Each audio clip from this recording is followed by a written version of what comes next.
Budget should have been discussed on the floor of the State Assembly. The fact that it has been brought to the Parliament House tells you about the anomaly. This is not a regular thing that the state budget is discussed on the floor of the House here. But there is a story about why this budget is here and what does this budget speak of. First of all, it speaks of the exclusions and the contemptuous nature in which the present government has dealt with the state of Manipur. The number will speak, the measures that is reflected on the budget speaks. We have talked a lot about Prime Ministers not visiting the state. Initially, at the beginning of the crisis in 2023, I was heard that the Prime Ministers did not visit. Today, I'm almost indifferent. Whether he visits the states or not does not matter anymore. But the rest of the country should know that there is no visa issue for the Prime Minister to visit the country. He may go to Ukraine and talk about peace, and his own citizens have been slaughtered and more than 60,000 people have been rendered homeless.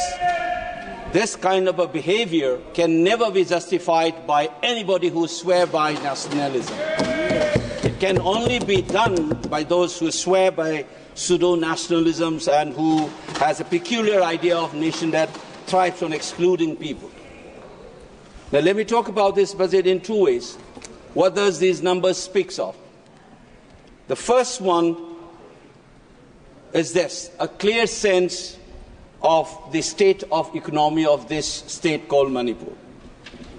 Look at the fiscal liabilities. It's 37.07% of the GSDP. What does it speak of?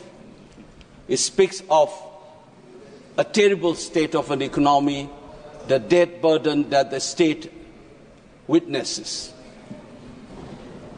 Look at the revenue expenditure, 61%, of which roughly around 45% goes to salaries and pension.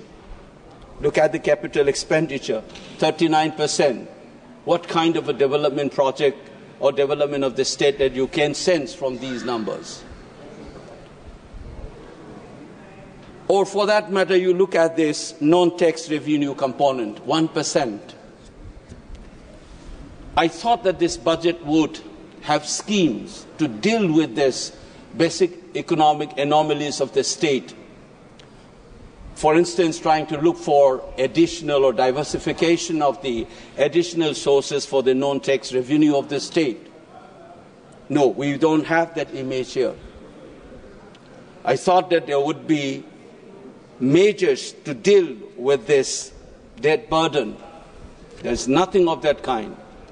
This is a normal aspect of any budget that you expect this budget to reflect, but we don't have. But over and above this, you have this crisis for 21 months. Does that budget reflect anything on that? No, nothing of that kind. 60,000 people, how do you expect that kind of economy of a state to deal with this crisis without the help of the center? We are not asking for UN interventions. We are not asking for international financial institutions to help Manipur. We are asking for additional source of money from the federal government as a constituent state of India. You don't get anything. How do we deal with this 60,000 people who are rendered homeless, villages wiped out, women and children suffering, children not able to go to school? Had this crisis been there in Bihar or UP, you would have felt the nation in you for you to reflect on your budget. The kind of exclusions that I have been trying to brought up in this house. Remember that Gandhi was thrown out of the train. How does he felt? He thought that he was a barrister. He thought he is entitled to that compartment in the train. He was thrown out of that. Bankim Chandra Chattopadhyay, when he was told that India does not have history, That sense of invisibility is what this government has been doing. Nothing of this kind has been mentioned in your presidential speech.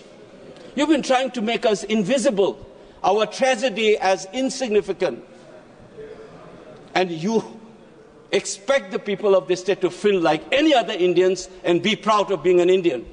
People have begun to start asking questions about the relationship between our state and the Union of India. People are remembering the instrument of annexation. People are remembering that controversial merger agreement. Why?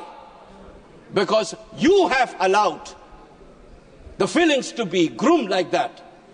And this budget is an addition to that series of actions that you have conducted. I'll give one more example, which I felt as I sat in this house and listened. I've seen floods in my home state.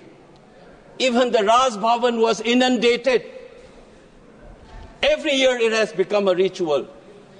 Did the budget reflect anything on that in the national budget? Does it reflect in this budget as well? Nothing of that kind. 11,500 crore, 11,500 वाला जो दिया गया था आपने बिहार को, क्यों? Because Bihar is more Indian than Manipur. You think that you said that you will try to help the state of Assam and Himachal for the flood. Nothing has been said about Manipur. Ask your governor how the residents of that Raj Bhavan was inundated. Was it a foreign country? Or even if it were an ambassador's house, you would have invested. This is a state's governor. Under the Union of India, you don't bother and you expect us to feel normal, being included. Madam Chairperson, I am representing a voice. I have taught generations in this country, from Kanyakumari to Kashmir, from Gujarat to Nagaland. For 30 plus years, I have seen this. And you think it's normal that we, as people's representative in this House, will continuously throw this kind of insults? This budget is the same story that I have been witnessing. What do we do now? What can I expect from this government? What they will end up doing is, though this is being a budget estimate they are projecting for 25-26, at the end of the day you said, because I know I'm aware this is vote on account, and you say 50% has been approved, it's like a ritual, you will finish it off. Manipur even doesn't address. A ritual will be completed in a couple of days. Is this the largest democracy's temple would be indulging itself? I'm ashamed of myself to bring up these issues. It's not a joke. When thousands of people suffer, I expect this government to have some sensitivity and pump in a little more money and talk openly. If we have made mistake, let's accept. This is not about BJP or Congress. Let's move forward. Let's try to have this feeling that we are one, that we care for you. And this budget must reflect that, not a simple ritual to continue this insult and then blame the people for anti-India feeling being emerging in that space. Remember that anti-India feeling emerged in Manipur unlike anywhere in this country because of the follies of this state government. The government of this country has continuously done. None other than the Home Secretary, a retired Home Secretary of the Union government, has said Manipuris have been insulted, and the only way to move forward is for even the Prime Minister or the President to apologize. That insult continues even today. And this budget not taking care of the IDPs, not taking care of the basic needs of that economy, not taking care of the flood that has become a ritual, and you think it's going to be another ritual to pass in this floor of the House. It's very saddening, Madam Chairperson. I hope sooner we learn this and make corrective measures. I'm only wishing that one day we will be able to say that we are all Indians. We feel the same feeling as everybody else.